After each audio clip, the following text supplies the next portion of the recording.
es la emisora solo para ti. El siguiente programa es un espacio patrocinado. Contiene sus propias opiniones y conceptos que no reflejan necesariamente los de Arauna Estéreo 104.1 FM. Aquí comienza nuestro programa, Aprendiendo Biblia. Conoce lo que dice el texto bíblico de manera objetiva, clara y sin religión. Un programa realizado por la corporación Aprendiendo Biblia sin religión. Visita www.aprendiendobiblia.com y si quieres comunicarte con nosotros, escríbenos al 317-210-0419. Bienvenido a nuestro programa Aprendiendo Biblia.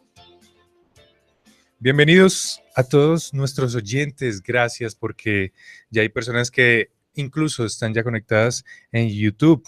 Muchas gracias por estar compartiendo este programa, diciéndole a las personas que se conecten en nuestra transmisión en vivo, que nos encuentra por Arauna Estéreo 104.1 FM en YouTube. Y a todas las personas que nos están escuchando, muchas gracias desde ya. Vamos a disfrutar un programa muy interesante.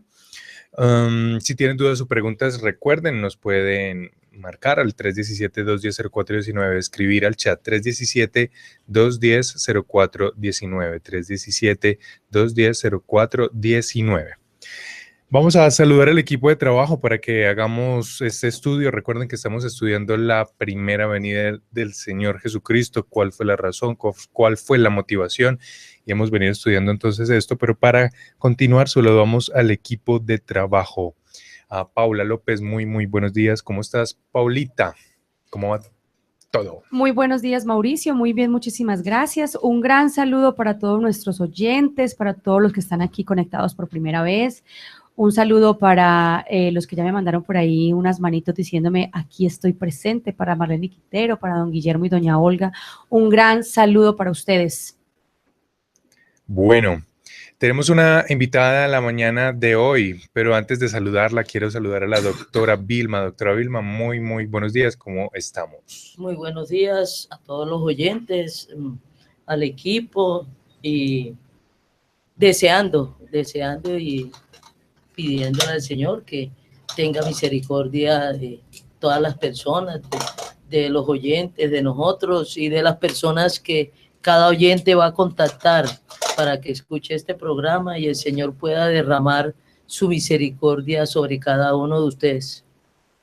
Para las personas que estaban conectados por TuneIn Radio, como por ejemplo Daniel Mauricio Zapata y todos los oyentes que están por TuneIn Radio, un saludo muy especial. Si tienen dudas o preguntas, nos marcan, nos escriben 317-210-0419. Si está fuera del país, entonces el indicativo es 57 para Colombia, 57-317-210-0419. Nuestra invitada de esta mañana es Catalina Amaya, con Amaya. ¿Cómo estás, Catalina? Muy buenos días. Buenos días, Mauricio. Muchas gracias por la invitación. Quisiera dar un saludo muy especial a Miriam Ocampo, a Juana Maya, a Miriam Amaya, yo soy a Marlene Quintero, que siempre nos escucha, y a Paula Sarmiento.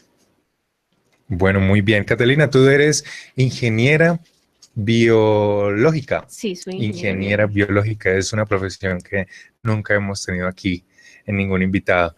Cuéntenos un poquito acerca de ti y de esa relación, esa lectura y esa relación que has tenido con el Dios bíblico.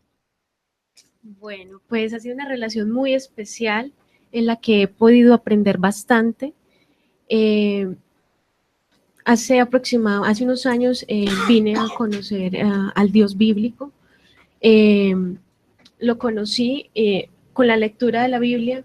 Ha sido algo muy interesante porque inicialmente cuando empecé a leer la Biblia, también pues por mi profesión y por el ámbito en que venía, que era muy académico, me parecía, yo decía, no, pues algún error tiene que tener esto, que haber una contradicción por algún lado, y empecé a leerlo, no con el ánimo de encontrar la contradicción, sino que yo decía, pues algo puede pasar, y empecé a leerlo, y no, definitivamente me desarmé por completo, y adicional a eso también, pues obviamente no es un libro normal, que uno lee pues de principio a fin, sino que hay una manera de leerlo también. Hay unos principios también para leerlo, entendiendo que no es un libro que uno pues que uno, digamos, lo que entiende es lo que dice la palabra en el diccionario, sino que hay que entender un contexto interno, un contexto externo también, la época en la que fue escrito, el contexto en el que fue escrito. Entonces es muy interesante por eso, porque adicional a eso también es un libro que le abre uno muchísimo, muchísimo la mente y en el cual uno encuentra pues mucha sabiduría. Bueno, muy bien, muy bien. Eso esperamos que las personas puedan empezar a leer el texto y si tienen dudas o preguntas al respecto, usted puede visitar www.aprendiendobiblia.com con una H intermedia. Recuerde que esto es un programa de la corporación Aprendiendo Biblia sin religión. Vamos con una canción que queremos que usted disfrute con nosotros, que la escuche, que la disfrute. Vamos a escuchar esta canción que se llama Algo Sucede.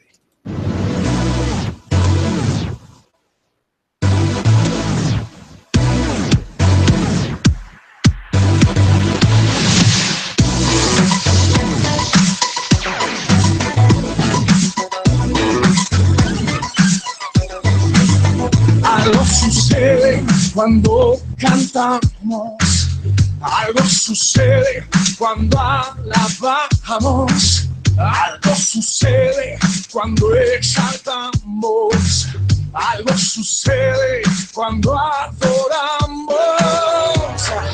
Levántate, oh Dios, levántate en mí. Que tu gloria nos envuelva, que tu espíritu se mueva. Levántate aquí. Algo sucede en mi corazón. Algo sucede a mi alrededor. Algo sucede en lo terrenal. Algo sucede en lo celestial. Levántate, oh Dios, levántate en mí, que tu gloria nos envuelva, que tu espíritu se mueva. Levántate aquí. Dios se levantará vestido en majestad, sus enemigos ante él huirán.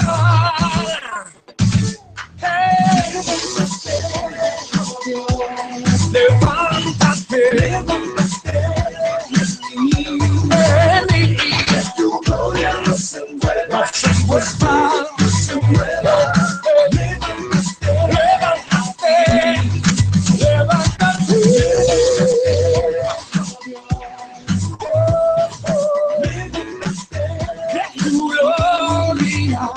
Que tu gloria nos envuelva, tu espíritu se mueva. Levántate aquí. Muchas gracias. Acabas de escuchar. Bueno, ¿qué tal? Ya nos estamos despidiendo con una canción. ¿Qué tal les pareció la canción? Buenísima, buenísima.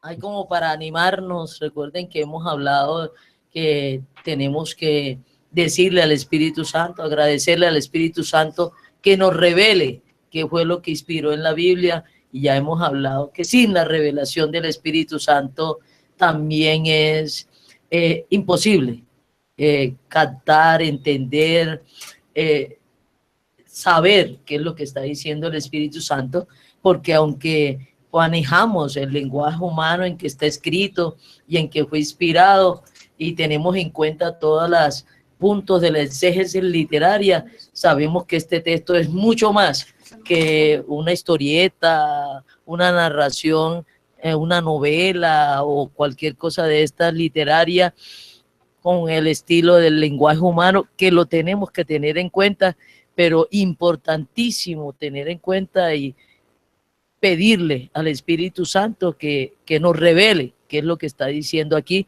Contamos con la revelación de Él para este programa, poder entender el único mensaje que tiene este texto, que lo determinó Él como autor del texto. Entonces, ¿por dónde empezamos? Estamos estudiando la primera venida del Señor Jesucristo. Hemos pasado ya por varios sucesos muy interesantes. Lo último que estuvimos viendo aquí en nuestro programa es que el Señor Jesucristo resucitó. Resucitó, las resurrecciones del cuerpo. Vimos que se empezó a aparecer a diferentes personas, lo vieron, lo tocaron. Se apareció en diferentes partes. Esto implica, esta resurrección y en donde vimos tenía como diferentes implicaciones. A veces estaban las puertas cerradas y él se aparecía en medio de todos. Estaba por allá Pedro y otra gente pescando y se apareció, se les apareció. Vimos que comió, que pidió miel, que pidió pescado. Entonces pudimos entender que la resurrección es del cuerpo y también una parte muy importante en donde uno de los 12 lo reconoció como Dios. Le dijo, Señor mío y Dios mío. Y esto es un momento muy importante, pues porque esta persona entendía como todo el contexto y lo reconoció ya después de la resurrección, después de que entendió este tema, lo reconoció como Dios. Entonces quedamos de estudiar un poco ya qué logró el Señor Jesucristo con ya la resurrección. Vimos que al morir en una cruz, entonces nos quitó la ira de Dios, la maldición, nos da salvación, vida eterna. Las personas que creemos en el Señor Jesucristo y entendemos lo que Él hizo en esa cruz, tenemos esa posibilidad de tener salvación, vida eterna, perdón de pecados, que no nos toque, no nos caiga esa ira de Dios, esa maldición de Dios, porque Él lo recibió. Pero entonces ahora la pregunta es, con la resurrección, ¿qué se ha logrado? Porque no tendría sentido entonces que solo fuera la muerte en la cruz y no resucitase, porque ya vimos también que la prueba de que Él es Dios es la resurrección. Esa es la pregunta que vamos a intentar resolver y aclarar a todos los oyentes en esta mañana. Entonces vamos a continuar, vamos a la mayoría de los fariseos principalmente y de los del pueblo de Israel, ellos estaban esperando, recuerden el contexto externo de la primera venida del Señor Jesucristo. El contexto era que el pueblo de Israel en este momento estaba dominado por el Imperio Romano. Y no solamente ellos, sino todo el mundo conocido estaba bajo la sujeción del Imperio Romano. Y al Imperio Romano sí tenemos que ver unas características que tenía y que sigue teniendo el Imperio Romano en su forma de expresión en la actualidad. Y una característica muy importante del Imperio Romano a lo largo de su dominio, y algo muy importante que aprendió el Imperio Romano para sujetar, dominar a las naciones, y de ahí vienen algunos dichos populares que nosotros los hemos ido aceptando, pero realmente son de forma de dominación del Imperio Romano, y los otros imperios y las otras personas dominadoras o grupos dominadores lo han utilizado porque le funcionó muy bien a este imperio. Y una de las principales cosas que le funcionó bien a este imperio era patrocinar, aceptar todos los dioses de todos los pueblos que él dominaba. Lo primero que Roma hacía con su ejército, primero con su ejército, dominando a nivel de ejército, que tenía un excelente ejército preparado con las mejores armas de su momento. Otra característica del Imperio Romano de dominación era que no lo sacaba de la tierra a los pueblos dominados. Los pueblos dominados seguían en su tierra para que no les hubiera ansias de libertad, de salir y recuperar su tierra y su país. Entonces, las personas con ansias de libertad tenían que quedarse allí en el mismo territorio en donde el Imperio Romano colocaba a sus gobernadores, y también por lo regular colocaba a sus gobernadores que eran del mismo pueblo. Entonces colocaba a los de Egipto, le colocaba de gobernador o de rey a un egipcio, pero leal a Roma. Entonces, ¿Por qué? Porque conocía las costumbres de ese pueblo y para ellos poder, Roma no conocía las costumbres de todos los pueblos, pero si colocaba a un rey o un gobernador conocedor de las costumbres de ese pueblo, porque era parte de ese pueblo, su dominación se le facilitaba. Podía dar órdenes y controlar de acuerdo a las costumbres y a las tradiciones. Y algo muy importante que aprendió Roma de dominación y de esclavitud para todos los pueblos, que expandió mucho el Imperio Romano a todo el mundo conocido de su época, era tener en cuenta los dioses de cada pueblo. Entonces, en el Imperio Romano no se perseguía a ningún